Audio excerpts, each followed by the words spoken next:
Hello friends, నమస్తే. Welcome to our channel. ఈరోజు మన రెసిపీ వచ్చేసి కుస్కా రైస్ రెసిపీ అండి. దీన్ని మనం కుస్కా బిర్యానీ అని కూడా అంటాము, అలాగే ఫ్లేవర్ రైస్ అని కూడా పిలుస్తూ ఉంటాము.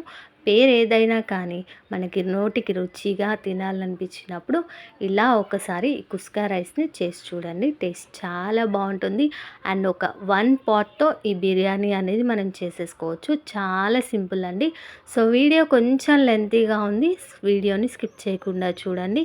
అలాగే వీడియో నచ్చితే లైక్ చేయండి.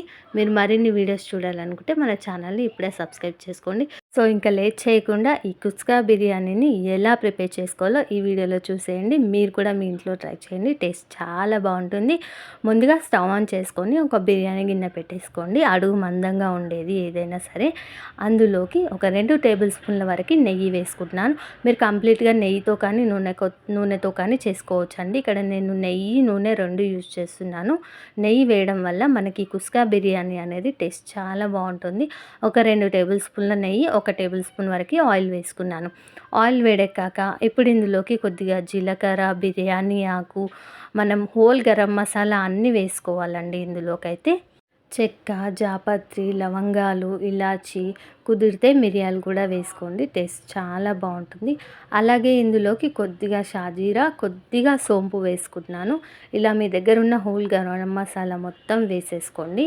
ఇలా నూనెలో మంచిగా ఫ్రై అవ్వాలి. కొంచెం ఫ్లేవర్స్ రిలీజ్ అయ్యేంత వరకు ఫ్రై చేసుకున్నాక ఇప్పుడు ఇందులోకి కట్ చేసి పెట్టుకున్న పచ్చిమిర్చి, కరివేపాకు, అలాగే కట్ చేసి పెట్టుకున్న ఆనియన్ ముక్కలు కూడా వేసుకోండి. ఆనియన్స్, పచ్చిమిర్చి మంచిగా నూనెలో వేగాలి. అప్పటి వరకు ఓపిక్గా వేయించుకోవాలి. ఆనియన్స్ మంచిగా ఫ్రై అయ్యాక ఇప్పుడు ఇందులోకి 1 టేబుల్ స్పూన్ వరకు అల్లం వెల్లుల్లి పేస్ట్ వేసుకుంటున్నాను. అల్లం వెల్లుల్లి పేస్ట్ కూడా పచ్చివాసన పోయేంత వరకు మంచిగా వేయించుకోవాలి.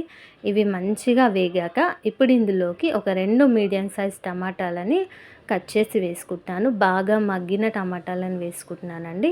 ఇలా టమాటాలను కూడా వేసుకొని మంచిగా ఒకసారి బాగా కలిపేసేయండి.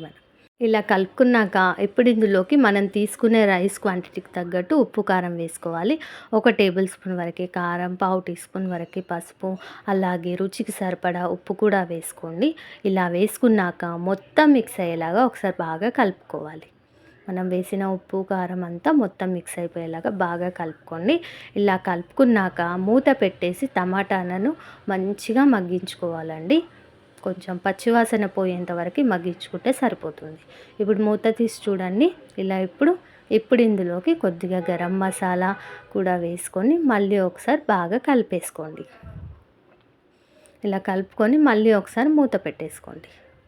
ఇలా 1 నిమిషం పాటు ఉంచుకున్నాక ఇప్పుడు చూడండి, ఆయిల్ అంతా ఇలా సపరేట్ అయింది కదా. మనకు ఆల్మోస్ట్ టమాటా అనేది కూడా మంచిగా మగ్గిపోయింది. ఇప్పుడు ఇందులోకి కొద్దిగా కొత్తిమీర, అలాగే పుదీనా కూడా వేసుకున్నానండి. కట్ చేసి పెట్టుకున్నాను 2. కొత్తిమీర, పుదీనా కూడా వేసుకొని మళ్ళీ ఒకసారి బాగా కలిపేసుకోవాలి. ఇలా కలుపుకున్నాక ఇప్పుడు ఇందులోకి ఒక 100 గ్రామ్స్ వరకు పెరుగు వేసుకుంటున్నాను. ఇలా పెరుగు కూడా వేసుకొని ఒకసారి మళ్ళీ బాగా మొత్తం మిక్స్ అయ్యేలాగా కలుపుకోవాలి. పెరుగు ఎక్కడ తరకలుగా లేకుండా మంచిగా నీట్గా మొత్తం మిక్స్ అయిపోయేలాగా, మనకు పెరుగు వేసినట్టుగా కనిపించకుండా బాగా కలుపుకోవాలండి. ఇలా కలుపుకున్నాక ముందుగా నానబెట్టుకున్న రైస్ని కూడా వేసేసుకోవాలి. ఇక్కడ నేను వచ్చేసి బాస్మతి రైస్ తీసుకున్నానండి. మీరు ఏ రైస్ అయినా తీసుకోవచ్చు. మనం తీసుకునే రైస్ క్వాంటిటీకి తగ్గట్టు వాటర్ కూడా అడ్జస్ట్ చేసుకోవాలి.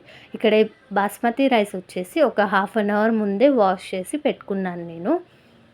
ఇలా రైస్ కూడా వేసుకొని మెల్లిగా బియ్యం అనేవి విరగకుండా నీట్గా మెల్లగా కలుపుకోండి. ఇలా మొత్తం మిక్స్ అయ్యేలాగా కలుపుకున్నాక ఇప్పుడు ఇందులోకి మనం రైస్ క్వాంటిటీకి తగ్గట్టు వాటర్ కూడా అడ్జస్ట్ చేసుకోవాలి. మీరు ఏ రైస్ అయితే తీసుకుంటున్నారో దానికి తగ్గట్టు వాటర్ అడ్జస్ట్ చేసుకోండి. ఇలా మనకి రైస్కి సరిపడా వాటర్ కూడా వేసుకొని మళ్ళీ ఒకసారి మెల్లగా అలా కలిపేసేయండి. ఎక్కువగా కలిపితే మనకి బియ్యం అనేవి నానే కదా, విరిగిపోవడం వల్ల మనకి రైస్ అనేది ముద్దలా వచ్చేస్తుంది.